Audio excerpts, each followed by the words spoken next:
Hello दोस्तों, मैं अलिश मिश्रा। मैं आपका स्वागत करता हूं अपने इस नए यूट्यूब चैनल में।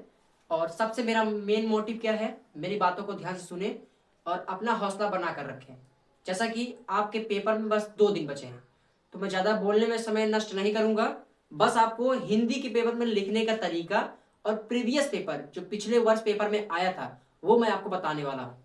तो कुछ ध्यान से मेरी इस वीडियो को देखें और किस तरह आपको पेपर में लिखना है। जीवन परिचय गद्य कौन सा इंपॉर्टेंट होगा इस वर्ष के लिए और पिछले वर्ष कौन सा गद्य आया था, मैं आपको यूपी बोर्ड के लिए ये सब बता रहा हूँ। अच्छा है तो आप मेरी वीडियो को अच्छे से देखें, शेयर करें अपने दोस्तों के पास और बढ़िया से इसको लाइक दबा के करें, सब्सक्राइब करें। तो मैं आपको बताने वाला हूँ। पहले मेरे पास ये प्रीवियस पेपर है, आप लोग देख सकते हैं। प्रीवियस पेपर 2025 का मेरे पास है।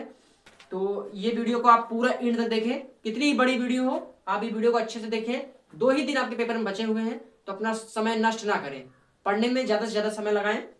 तो जैसा कि आपको पहले पेपर में सबसे पहले ये जो दिया होता है निर्देश, तो निर्देश को आप पहले से घर पे अच्छे से पढ़ लेंगे, तब वहाँ पे पढ़ने का समय नष्ट ना हो नहीं होगा। और आपको 15 मिनट मिलते हैं पढ़ने के लिए। तो मैं शुरुआत करूँगा, बहुविकल्पी एक वीडियो में आपको ला दूंगा। अभी 2 दिन बचे हैं। मैं आप मेरे चैनल बस बने रहे, सब्सक्राइबर बढ़ाए अच्छे से। और उसके बाद सबसे पहले मैं आपको गद्यांश देखने वाला हूँ। गद्यांश ये 6 नंबर का आएगा। 3 क्वेश्चन होगा, 6 नंबर का आएगा। 2 नंबर का 1 क्वेश्चन होगा। 2 नंबर का 1 क्वेश्चन, 3 क्वेश्चन आएगा इसी गद्य से। तो गद्य पिछली वर्ष जो गद्य आया था मैं आपको वो कुछ बताता हूँ, और जो इस वर्ष के लिए इंपॉर्टेंट होने वाला है वो 1-2 बता दूंगा इस चैप्टर से। तो आप ध्यान से देखें वीडियो। जैसा कि पहला जो पिछली वर्ष गद्य में आया था, हम लोग कच्ची मिट्टी की मूर्ति के समान रहते हैं, जिसे जो चाहे जिस रूप का बनाए उस रूप का करे, राक्षस बनाए चाहे देवता। ये गद्य का इसमें जो है इसको नीचे रेखा किया गया है, मतलब अंडरलाइन किया गया है। आपको इसी का व्याख्या करना है। तो मैं आपको इसी पुस्तक से अच्छे से बताता हूँ, बढ़िया से एकदम।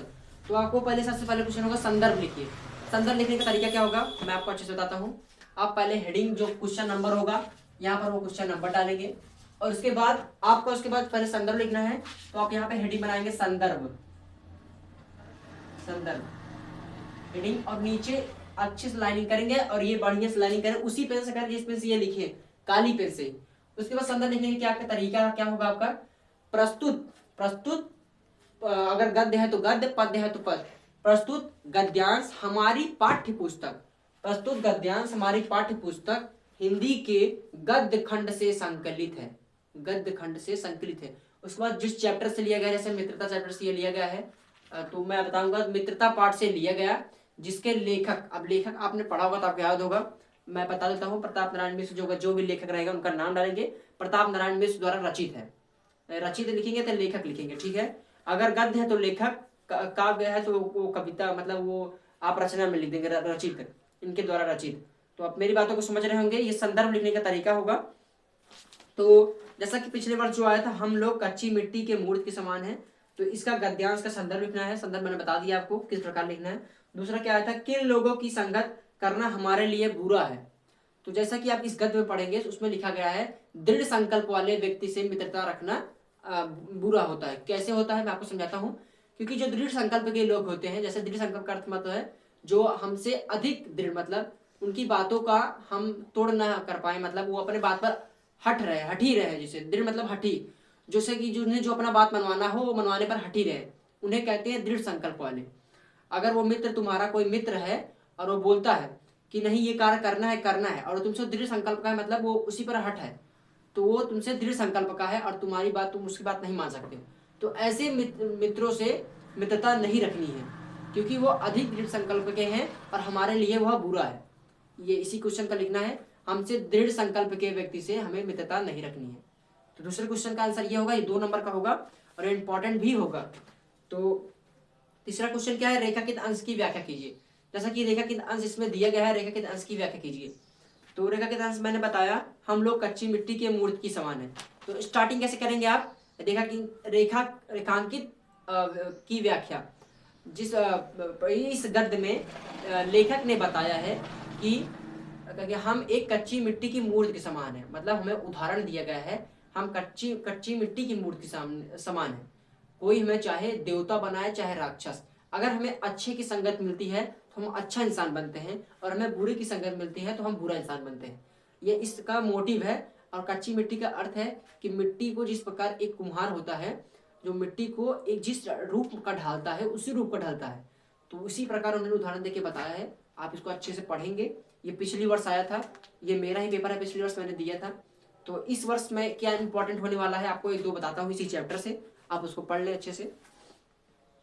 तो इस वर्ष के लिए मुझे जो इम्पोर्टेंट सबसे लगता है वो आप लोग ये पढ़ लेंगे कि मित्रता के लिए यह आवश्यक नहीं है कि मित्रता के लिए आवश्यक नहीं है कि दो मित्र एक ही प्रकार का कार्य करते हो या एक ही रुचि के हो। ये वाला इम्पोर्टेंट है आपको। उसके एक बार उसका और ये इम्पोर्टेंट में रखना, इस चैप्टर का मैं बता रहा हूँ और आगे चैप्टर का आपको बताते रहूँगा। और तो मुझे जहाँ तक नहीं लगता, हाँ, और आप सबसे मेन ये लगता है मुझे, विश्वास पात्र मित्र से बड़ा रक्षा रहती है। जिसे ऐसा मित्र मिल जाए उसे समझना चाहिए कि खजाना मिल गया। विश्वास पात्र मित्र जीवन की एक औषध है। ये भी इंपॉर्टेंट है, ये दो मैंने आपको जो बताया इस चैप्टर से इंपॉर्टेंट है। तो ये दो में से ये दो गद्य तैयार कर ले, चैप्टर में से दो गद्य। ऐसे धीरे धीरे मैं चैप्टर पढ़ाता जाऊंगा और आपको बताऊंगा कौन कौन सा इंपॉर्टेंट है। तो 2 दिन अपना समय नष्ट नहीं करेंगे। तो मैंने आपको गद्य बता दिया है, इस चैप्टर का 2 गद्य बता दिया जो आपको पढ़ना है, पेपर में आ सकता है, ये इंपॉर्टेंट है। मैं बार फिर से बोल रहा हूँ, ध्यान से इसको नोट कर लेना। जो बताया हूँ 2 गद्य, ये दोनों आप नोट कर ले, ये इंपॉर्टेंट है, ये आ सकता है पेपर में। उसके बाद एक है आपके लिए ये, और जो हर बार अनिवार्य होता है प्रतापगढ़ वालों के लिए, प्रतापगढ़ जनपद के लिए, वो होता है ज्योति जवाहर खंड। जो जवाहर खंड आपको बहुत डाउट होता है कि किनसे पढ़े, क्या लिखे, क्या करें। तो मैंने जो पढ़ा था पिछली वर्ष, जिसका मुझे अच्छा नंबर मिला है, मैंने उसको अच्छे से लिखा था, मैं अपने नोटबुक में लिखा हूँ, आपको वो दिखाऊंगा और कैसे लिखा हूँ वो तरीका बताऊंगा। उसी प्रकार आप लिखेंगे और आपको पूरा नंबर मिलेगा। जैसा कि क्वेश्चन क्या था पिछली बार, जो जवाहर खंड की कथा वस्तु अपने शब्दों में लिखे। इसी से 2-3 क्वेश्चन आएगा। एक ऐसा आएगा कि जो जवाहर खंड के प्रमुख पात्र का चरित्र विशेषताएं लिखिए। तो मैंने यही किया है, चरित्र विशेषताएं लिखा है।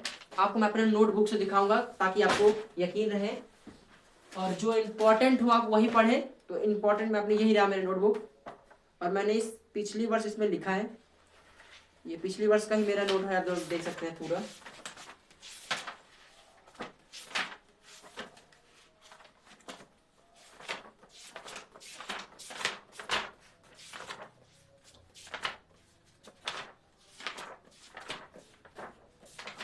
थोड़ा सा टाइम लगेगा इसके लिए, मैं समझ चाहता हूँ। तो तक आप लोग जो बताया उसको नोट करते रहें और अपनी पढ़ाई देखते रहें। मैं आपको जो मैं खुद लिखा हूँ वही पढ़ाऊंगा और अच्छे से जितनी भी ज्ञान दूंगा वो अच्छा ही दूंगा।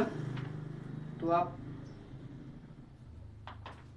ध्यान से पूरी वीडियो को देखें, पढ़ें। तो दोस्तों, जैसा कि मेरे इस रफ में नहीं, मैं दूसरा रफ है मेरे पास, और मैंने हाई स्कूल के पेपर में इसी पूरी रफ में हिंदी की तैयारी की है। ये एक रफ समझ लो जो पा जाएगा तो वो इसको जिसको मिल जाएगा ये, वो अच्छा नंबर स्कोर कर सकता है। अगर आप लोग को नेक्स्ट वीडियो में ये पूरा रफ को देखना है एक वीडियो में कि मैं क्या क्या पढ़ा हूँ, तो जल्दी जल्दी जितने बच्चे हैं सब कमेंट करेंगे इस पे कि सर रफ दिखाइए, व्यू लिखिए, सब रफ दिखाइए। तो मैं जल्दी जल्दी आपको ये पूरे जो रफ में क्या क्या पढ़ा हूँ, क्या क्या इंपॉर्टेंट है, सब इसी भी रफ में है। मैं आपको इस रफ का वीडियो दे दूंगा। आप ये जो रफ में मैं पढ़ा हूँ ये वीडियो देखेंगे और अच्छे से पेपर में लिख के आएंगे। तो अगर आपको ये रफ का रिव्यू चाहिए पूरा अच्छे से, तो आप इसको कमेंट करेंगे, सब लोग, जितने दोस्त लोग हों आप लोग, तो जितने बच्चे लोग देख रहे होंगे सब कमेंट करेंगे। मैं आपको ये पूरा रफ का रिव्यू देने वाला हूँ। तो जैसा कि अभी जो जवाहर खंड मैं आपको बताने वाला हूँ, तो लिखने का तरीका और क्या सही तरीका है, क्या लिखेंगे, तो देखिए ये रहा कुछ तरीका। आपको इसमें से अगर अच्छे से ना दिखाई दे तो मैं पढ़ के अच्छे से बताने वाला हूँ। ये तरीका है। मैं पहले आपको हेडिंग्स बताता हूँ। सबसे पहले मैं हेडिंग्स क्या लिखा हूँ, पहली हेडिंग है ज्योति जवाहर। आप हेडिंग बनाएंगे, नीचे अंडरलाइन करेंगे। अब ज्योति जवाहर हेडिंग बनाने के बाद छोटे से उसमें लिखेंगे क्या, ज्योति जवाहर खंड काव्य के नायक पंडित जवाहरलाल नेहरू जी हैं। नेहरू जी को खंड काव्य के युगावतार लोकनायक के रूप में प्रस्तुत किया गया है। नेहरू जी की चारित्रिक विशेषताएं निम्न प्रकार की हैं।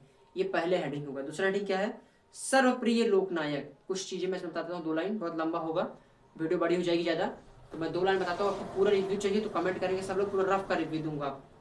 तो पहले हेडिंग क्या होगी, सर्वप्रिय लोकनायक। इसमें 1-2 लाइन लिखेंगे, पंडित जवाहरलाल नेहरू जी का समस्त भारतीय जनता ने अथाह स्नेह दिया है। कवि ने नेहरू जी को जन जन का नायक और युग अवतार के रूप में माना है। और थोड़ा बड़ा होगा तो आपको मैं अच्छे से बात बता दूंगा ये सब। कमेंट करेंगे सब एक ही वीडियो में। आज ये भी बना दूंगा, वीडियो अपलोड होते ही सब कमेंट करें धुआंधार। उसके बाद दूसरा टॉपिक क्या है, विश्व शांति के पक्षपोषक। तो इसमें क्या लिखा हुआ है कुछ चीजें, नेहरू जी जीवन भर शांति की स्थापना में लगे रहे, उनके निर्धारित निशस्त्रीकरण, तटस्थता तथा पंचशीलता आदि नीति को शांति स्थापना के ही उदाहरण है। तो तीसरा हेडिंग क्या होगा, नवराष्ट्र के निर्माता।